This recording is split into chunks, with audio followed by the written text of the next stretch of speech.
hurt my back. Well, I pinched a nerve in my neck or something and it kind of moved into my back. So I was climbing all over this thing today trying to figure out how to hang upside down, but this particular jungle gym was not conducive to it. Plus it's really hard when you have like all your slippery winter clothes on. I was not dressed for it.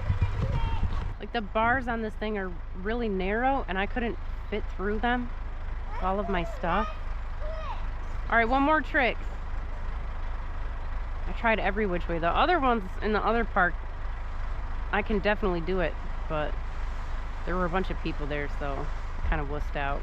The moon is still in Libra, but it's getting ready to move into Scorpio. I mean, we could say probably by the time you watch this, it might already technically be in Scorpio. Either way, the constellation of Libra was or were the claws of the Scorpion. Not sure was or were right now. I'm really struggling without coffee. I had dreams about coffee last night.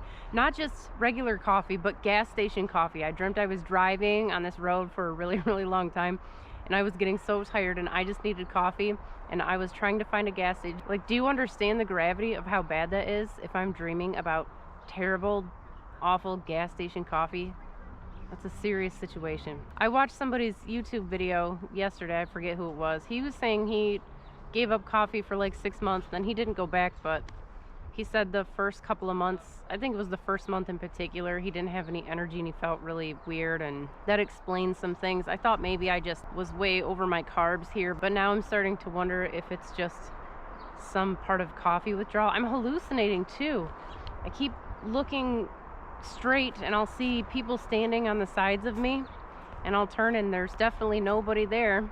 Today I thought this guy was talking to a dog and had it sitting up on its hind legs and was like training it. He was just smoking and he was getting ready to throw his cigarette in the garbage.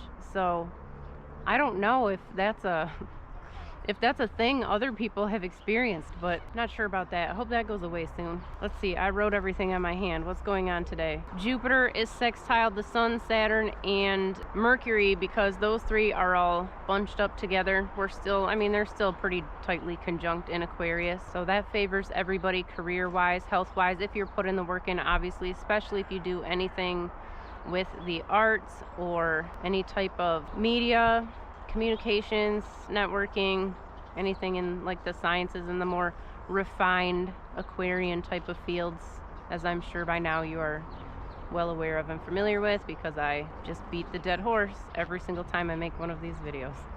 That sextile with Jupiter is going to increase creativity, increase energy to put into the things that you want to do if you're working in one of these fields or you have some projects that you're doing. So that's good. It's also good for your romantic partnerships with communication, listening. There's a lot of opportunities for, you know, breakthroughs if you're trying to work on anything. Mercury in Aquarius is going to give you the extra ability to listen to the needs of your people, especially in a work environment or in like a team or anything like that. We have a moon trine Neptune, which happens periodically. It's not like the most incredible thing on planet Earth. But if you don't know, for a really long time, Neptune has been square with the galactic center. That's been causing a lot of communication issues. We see a lot of issues with censorship, and this is globally, and it's long lasting. It's been going on really, I mean, we've been feeling it for the last couple of years, and we'll probably still feel it for the next few years. But the moon trine with Neptune right now is going to soften a little bit of that, so opens us up for some breakthroughs. Now, obviously, the moon's moving fast, so that's not going to last very long. But, you know, take advantage of it while you can. If you've been waiting for a time to reach out to somebody, today might be the day. I don't know. She's telling everyone my secrets over here. She's telling people I'm bad at speaking Russian. Ну, хорошо, можно, все хорошо. Она все понимает, можно играть вместе. Да, она родилась здесь, она все знает. Okay, now she's listing off all of our pets. It's a long list. The moon in Libra is going to improve our connection with the tribe. It triggers things with the tribe. Little things like strangers coming up to you and trying to talk to you at the park. Those are the types of things that you might expect anyways. Now she's telling people where we live. Okay, I gotta go through the stranger danger talk again, I guess. She just invites people to her house, like everyone.